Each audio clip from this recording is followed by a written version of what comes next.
Recently, the scientific community has begun to more closely study compulsive behaviors such as gambling, sex, video games, and food addiction. What they're finding out about food addiction is something much more complex than simply overeating. And when someone is battling with food addiction, they're craving foods that are full of fat, they're full of sugar, and the most popular addictive foods are things like pizza, refined chocolate, chips, cookies, ice cream, French fries, cheeseburgers, and soda. And these can all be vices for each and every one of us.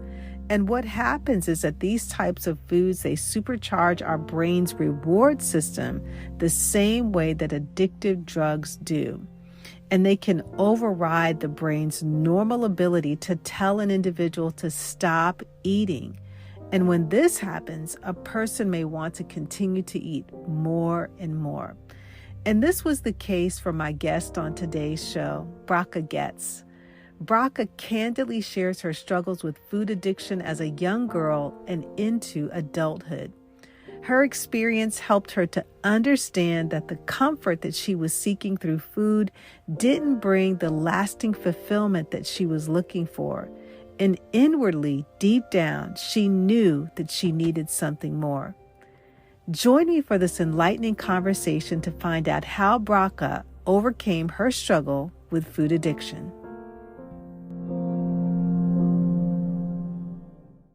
When it comes to women's health, there's an overwhelming amount of information out there, and honestly, it can be quite confusing. Diets, fads, trends, which one is right?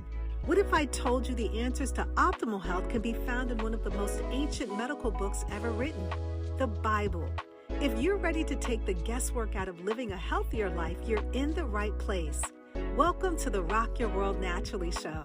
I'm Rekishia McMillan, honorably retired Air Force veteran, certified health coach, and award-winning author.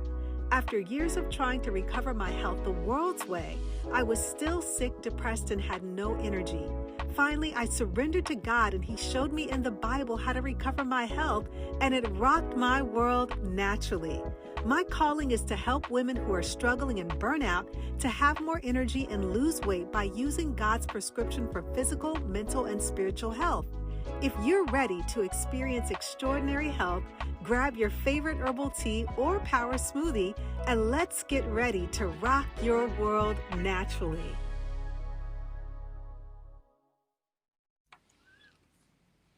Hello and welcome to our show today. I am super excited about what we have in store. And I think that this is an important topic, not only for men, but particularly for women, as we are focusing on setting intentions this year, as we are headed into the new year.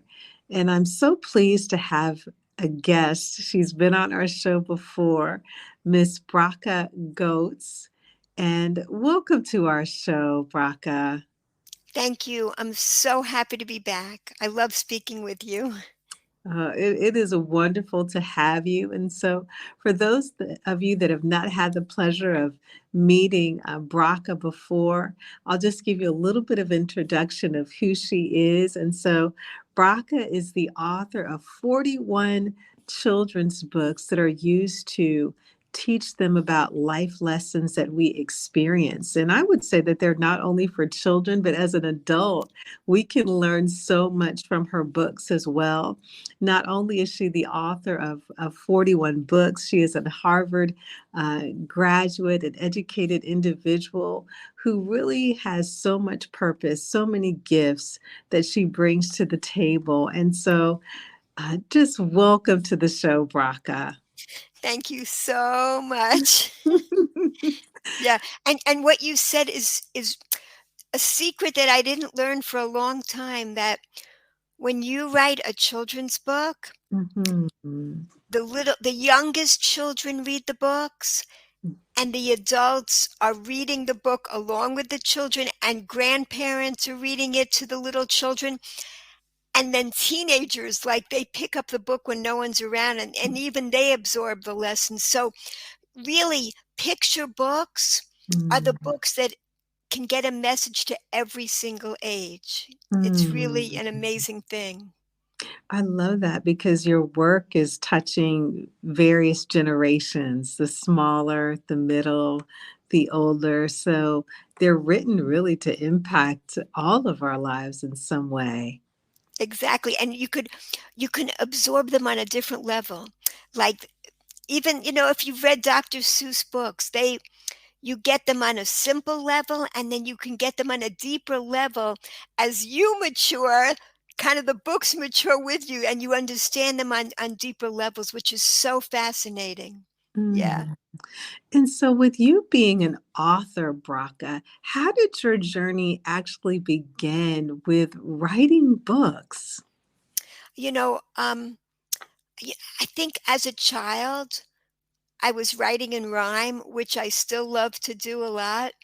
And I remember I wrote this poem, and they read it in front of like this big parent teacher conference when I was in third grade. And it was a poem about how books can take you anywhere. If you read a book, you can just like travel the world. You could travel through time just by sitting there reading a book. And Mhm. that's how much I love books. So I have a feeling that's what got me into it. And truth is, I'm not a big reader. I don't read a lot of adult books, but I still love picture books. Like, when I go to someone's house, it's the first thing I go for is the picture books to see if like, I can find a book I haven't read yet. I love it. It's like it's my favorite thing because it's the simplicity that I love. I don't like a lot of words. I like the Mhm. simplicity. I, I, Mm. I like expressing deep, deep concepts in the simplest way possible. And so I wasn't brought up in a spiritual way, Mhm. and that's what caused an emptiness in me that I was Mhm. searching for years. So Yes. I try to write the books that I wished I had as a child, books that give young children spiritual wisdom from early on, and it gives them the tools for joy in life so they don't have to play catch up the rest of their lives like I Mhm. had to, really, and like many people Mhm. have to. Yeah. Right. So, surrounding your world with books as a child really had a major impact on you, Bracha. And so, what would you say to whether it's a parent, a mentor, regarding the opportunity to influence their children with books at an early age? Yeah, and it's also a very cozy experience. When you read to a child who doesn't yet read, you are you're sitting together, you're absorbing the experience together. It's a whole different thing than watching a video together or being on a device together. The Mhm. book is somehow more intimate and more cozy, and Mhm. you have this incredible experience of discovery together. Mhm. And plus, and you reread it again and again. When you have a book, you reread it. Children love repetition, so it really makes an impact on the soul. It's like engraved on the soul of a child, the Mhm. books that they read when they're very young. Yeah. And that's so true because even as you were saying that, Braca, that I remember my mother, my grandmother, she worked for a publishing, Scott Foreman Publishing Company. And every summer she would send books home over the summer. We didn't get to, like, we were always reading. And when you said that, when a parent sits down with a child to read that book, it's another level or a different level of connection that you can't get by watching TV together, by playing a video game together. It is another level of connection. And I would certainly agree because I remember some of those most intimate times, like with our mother, like, we used to love to have her read to us as children. Like, that was like one of the highlights of what we loved. It wasn't like going out, doing something. It was Amazing. just being in her presence, hearing her read a book to us. Amazing. I You have such an amazing voice that I imagine that you reading would be incredible too, because you have this very calm and soothing voice. If your mother has that voice too, it must be like the most amazing experience, you know? Oh, and I say I get that a lot from my mother because we learn that from her, and just having that in my mother, I feel like I'm a with how they say a chip off the old block in a sense, like Yes, I'm a reflection yes, of my mother yes, because when she would read, and I really attribute that, and I would really say even today, Braca, as an adult, like the foundation that I got in reading as a child, hearing my mother, having her have us to read helped to develop me as an adult woman because yes, I love to read. So I've yeah, instilled that in my children. Like yes, it's just something that I never knew how impactful reading would be to me in my childhood. Now that I'm an adult woman, like I yes, never knew how strong of a foundation that would set for me, even in the work that I do now.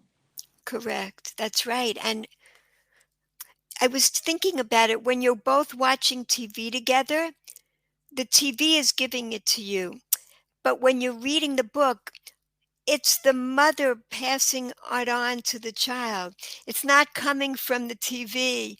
It's like really a sharing between the 2 people. So Mhm. it's especially a beautiful experience. Hmm. Yeah. And something too, like in the work that I do, like my background is also like as a clinical social worker. So we do a lot of study in the area of like attachment theory in younger years. So between the ages of infancy to 6 years old are the times when the greatest and the healthiest attachments are formed.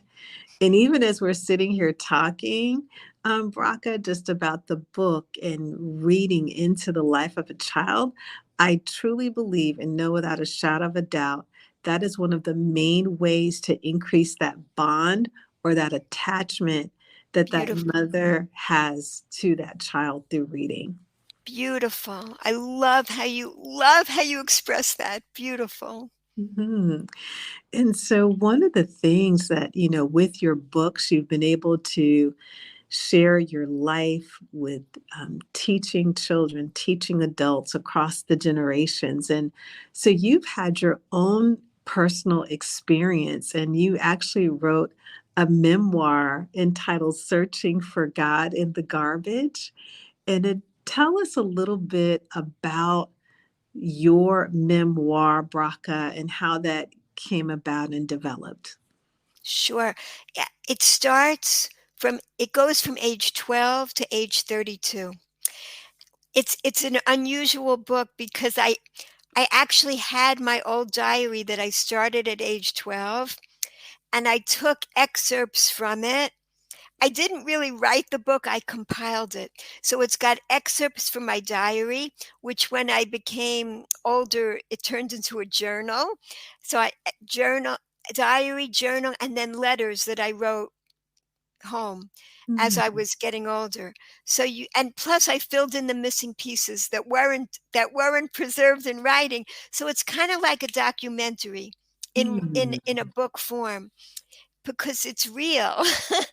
And you Yes. actually see me developing the eating disordered behavior, and Mm, then you see me healing. And when I found the old diary, that's when it became clear to me that there was a thread running through my life because I finally began to understand why, when I finally found the spiritual nourishment that I was searching for, why did I no longer have the need for the food addictions? What did one thing have to do with the other? How mm, and so the book is like a psychological mystery that I solve at the end, and that's really what happened.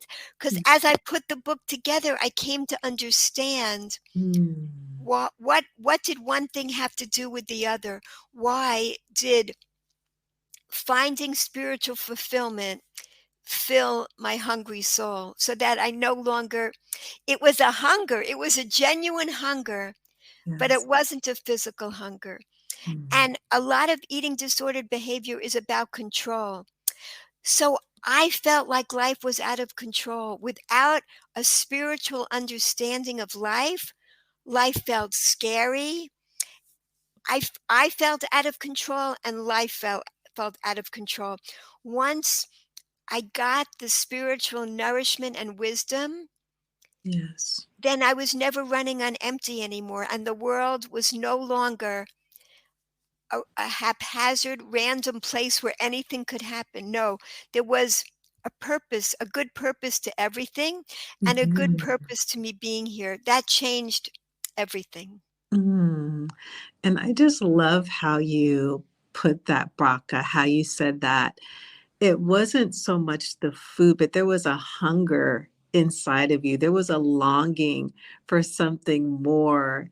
And many times within ourselves, we're longing for something or someone that is greater than who we are, Right. looking to different things, whether that's food, whether that's money, whether that's relationships, whatever that may be, that we're looking for something to fill our souls. And so for you, it came to that point where you realized that what you were missing was that spiritual hunger that you really Exactly. needed in your life. Exactly. We all have that. We all have it. Everybody, every day, we need spiritual nourishment as much as we need physical nourishment in Yes. order to thrive in life. And that's what I didn't know. I it wasn't recognized growing up that I actually was a soul. Yes. Without knowing that, then you don't even realize that you have to nourish the soul that you are because you don't even know that you are a soul. So Mhm. that's what changed. And um, what I learned, basically, like, why does a person have an addiction? Because it brings them immediate pleasure. And the reason why does a person overeat? Because they want the pleasure to keep lasting. So Mm. how do you bring lasting pleasure into your life? You recognize, you identify what brings you more pleasure than eating. There's so many other pleasures. And when you recognize that, Yes. that's when you change from feeling a sense of scarcity in your life to a sense of infinite abundance. It's a complete change, Mm. and and basically it has to do with gratitude. It has to do with nurturing a sense of gratitude, practicing gratitude. And Yeah. the more we practice it, the Mhm. easier it becomes. Yeah. So, um, uh, like, I give an example of an orange. If we eat an orange, it's we like if we like eat it with mindful gratitude, we recognize like it's got this peel that keeps the juiciness in for months, the Yes. sweetness, the sweet juiciness, and it's got inside the seeds that they're the seeds of eternity.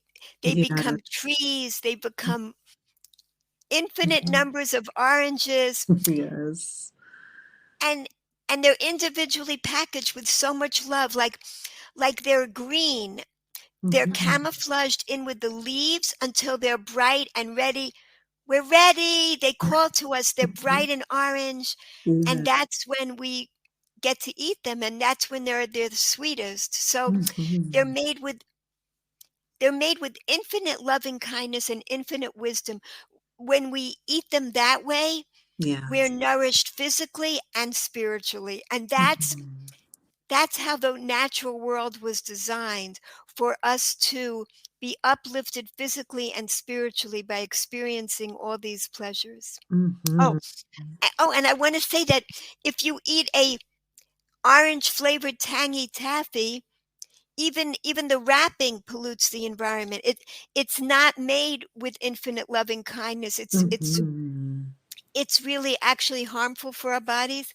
It's not the same type of substance. It's a Yeah, food like substance. that's So right. it does it, and it's designed to be delicious and addictive, Mhm. while the natural foods from the ultimate source of everything is designed to be delicious and Mhm. nutritious. Mm. I love how you really put those two together because a lot of times, Braga, people don't realize that when what they're eating may not even be food. But like you said, it's either a food particle or a food substance, and it's not truly food as it was created to be. Right. And so it doesn't bring that level of nourishment. It doesn't bring that level of wholeness. It doesn't bring that level of healing into Yes. our lives versus a regular. And I always refer to this. I think what Genesis 9:3, it talks about food, plants for food and animals for meat. So when we're talking about the reality of what food is, that's like a basic definition. It's very simple, it's straightforward. And so we want to be able to eat those things that are bringing nourishment to our bodies the way that it was intended to be. Exactly. Yes. And And it fills us with joy. It oh it it yeah. it uplifts our spirit, it uplifts our body and our soul. Like, the definition of food is something that maintains life and helps you grow. It doesn't help you grow in a good way. The food-like substances, they're not designed to benefit us, That right? that's right. That's right, Braca. And so it's really focusing on those foods that are going to bring nourishment to our lives. It's focusing on those foods that are going to healing. Focusing on those foods that are going to bring healing to every aspect of our lives. Yes, Mhm. exactly. And that's what I explain that, like, I have a Let's Stay Healthy book. It explains, like, that the food-like substances actually take out nutrients from our body in order for us to absorb them, because Mhm. they're not naturally absorbed. And Mhm. I have another book called Hashem's Candy Store about all the amazing fruits and vegetables, how wondrous they are, Yeah. how awesome they are, that there's so much wisdom and loving kindness that we can find in them, and that's what that book is about. So I love explaining this to very young children. Yeah. Oh, and so for those that are listening, Braca, that want to get a hold of your books and just experience the gifts that you have, where can they find you? Oh, so my youngest son and his wife, they I like 39 of my books were published by I sent them out to publishing companies and they were published. But my 40th and my 41st book now, children's book, um, they were published by my son and daughter-in-law that started their own company, the Goetz Bookshop. So that's our Oh, last name, and they yes. are now publishing my books, and they are doing such a beautiful job. Like, Mm, they've taken my message and they've gone even further, and they're creating like videos and audiobooks too, that they're really using their wow. creativity to get the message out. Yeah. Oh, and I love this how it's like within your family. And so it's continuing to share that the messages that you offer, to reach places that may not have been able to be reached before. So that is wonderful. That's Yes, thank God. wonderful. Thank God. So with the work that you are doing, Braca, what would you say is your greatest fulfillment in the work that you do? Great question. You know, I've also written books about the prevention of abuse. So, Mm, and that also, I say that all my books, what they have in common is that they help souls to shine. So, part of that is having a healthy body for your to be able to shine fully. And part of it also for children is avoiding, if possible, abuse, mm, and if not avoiding it, reporting it. yeah. It's basically helping children proactively about this, which is so important. So the most fulfilling thing is when I get calls from parents that the books are saving lives. My Mm. Those books are in almost 150,000 homes, which is so awesome. Oh, The Bracha. the people are really absorbing the messages, and I do it in, like, a joyful way. That's the whole point. Take difficult concepts and explain it in the way that it could be absorbed most easily, which is joy. Through joy, Mhm. we can absorb things most easily. Yeah. Oh, yeah, and I love how you put, like, the simplicity of delivering the message. It doesn't have to be overcomplicated. It doesn't have to be something that, we get lost in the message, but it's just something so simple that even a little child can understand, an adult can understand, so that we can fully grasp the heart of the message of what you're sharing. Exactly, and, like, sometimes after the holidays, people, they wanna start a diet or whatever. Really, it's just about a mindset of just trying to put in more good things into your life. It's not about restriction. Just to overcome a habit, you need greater and more lasting pleasures to bring in. And how do you find more lasting pleasure? By adding gratitude to your life.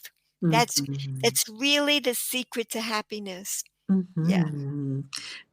Being grateful, and I think that that's something that is so important to practice on a daily basis, that when we can be grateful and thankful, it doesn't matter how small we may think that it is, that it's still practicing Yes. gratitude. It is still practicing gratitude. Yes, it creates neural pathways. When we make those grooves, it's Mhm. easier to travel on a path we've already created, you know? So Mhm. that's it. Just Mhm. keep being thankful for an orange, for a tree, that we're breathing, all the body parts that are working.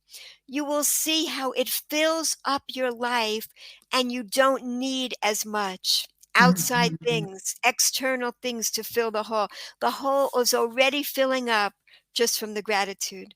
That's what Mhm. we're here for. Yeah. Mhm. That is so, so powerful, Braca.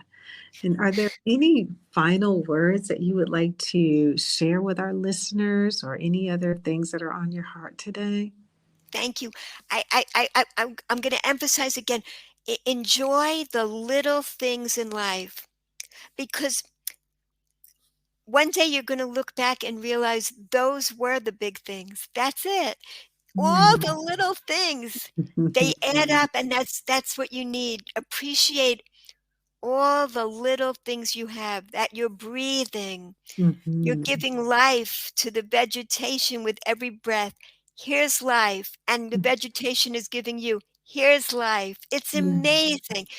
There's and move, get around and move and be grateful for all your body parts that can move. Everything is such a great blessing. Let's Mhm. try to take less and less things for granted, and that's how we fill ourselves up. Mhm. Yeah.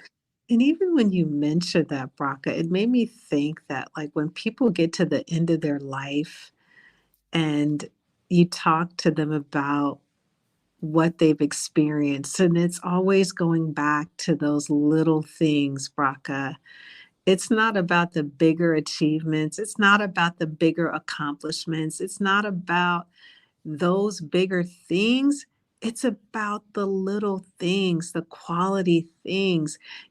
How did I live out my life here on this earth? How did I contribute to others? Did I, connect with my family? What did my life look like here on this earth while I was here? Beautiful. hmm And so, Bracha, it has been my pleasure once again to host you on the show today. I'm always happy to be with you. So anytime, it's such a joy. Thank you. Oh, we definitely will be doing this again. I would love for us to talk a little bit more too, how you were sharing that you had a book about abuse. And I think that that's like a conversation that definitely we need to have with one another on the show. Would love to do that. Wonderful. Thank you. Well, God bless you, Bracha. God bless you. I wish you well, and I know that you will write many more books Amen. to bless our lives, children, generations to come. So thank you so much for being on the show today. With God's help, thank you so much. God bless you, Bracha.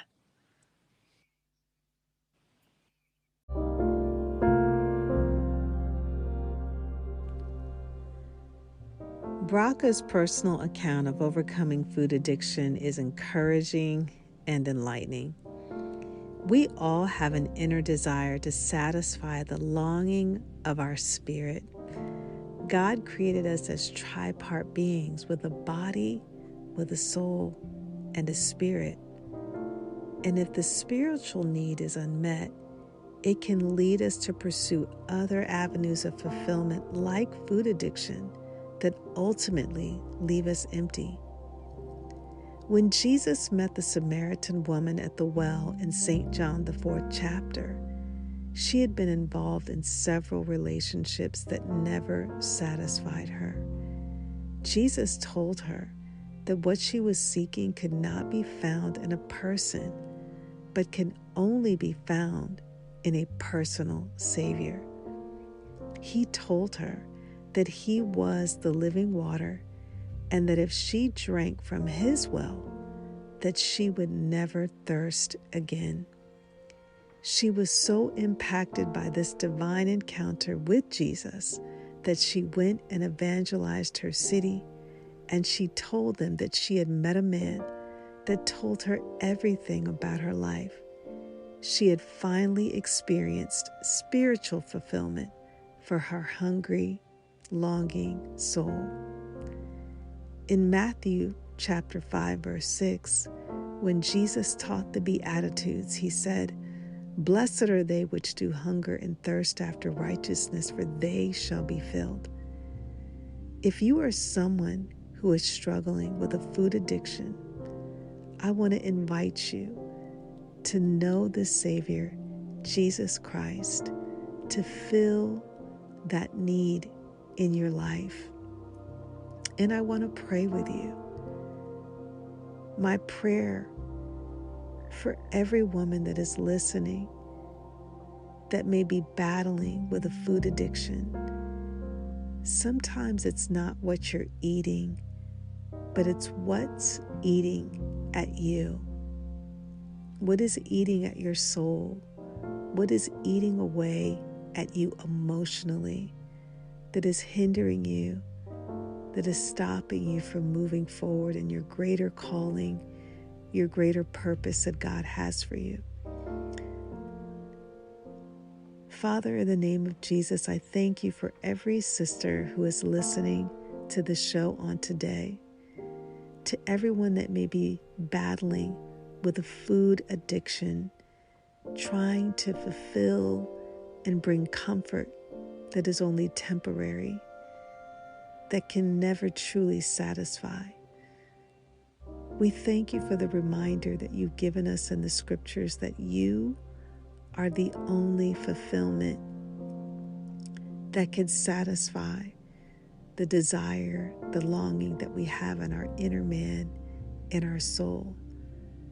So I pray for every sister today, God, that she would lay aside every sin, every weight, every care, every worry that would so easily beset her, to make the decision to be intentional as we move into 2023, to let go of those things, Father, that are holding them back, and to embrace a relationship with you.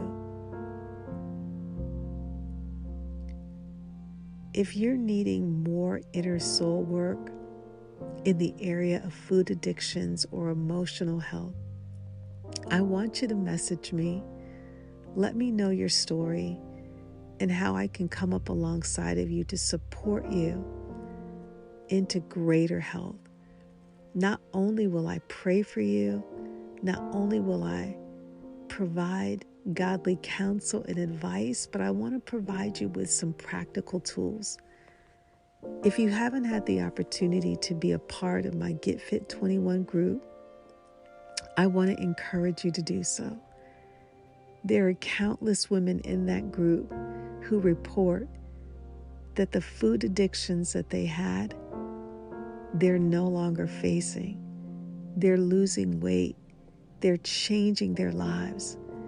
Because truly, this group that I hold monthly with other coaches, it's not just about losing the weight, but my prayer for you is that you become the healthiest version of the woman that God wants you to be. Whether you're battling a food addiction, whether there are things that you're experiencing in your health, there is help and there is hope for you.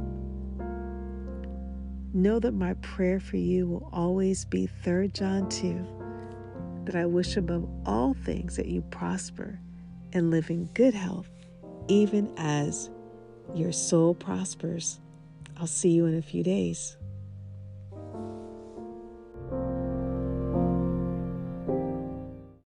I hope that you enjoyed today's episode. I pray that it blessed and challenged you to move towards living the abundant life that God has for you. If so, would you stop right now to share this episode with someone who's been praying to improve their health spiritually, physically, or emotionally? I would love it if you could take 30 seconds to leave a review on Apple Podcasts. This is the only way that I know that you're liking the show. Also, it rocks my world to hear from you.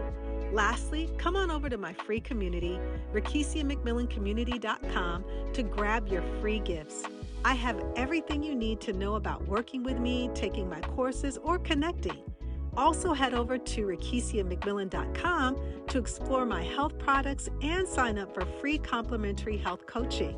My prayer for you will always be 3 John 2. Beloved, I wish above all things that you prosper and live in good health, even as your soul prospers. I'll see you in a few days. God bless.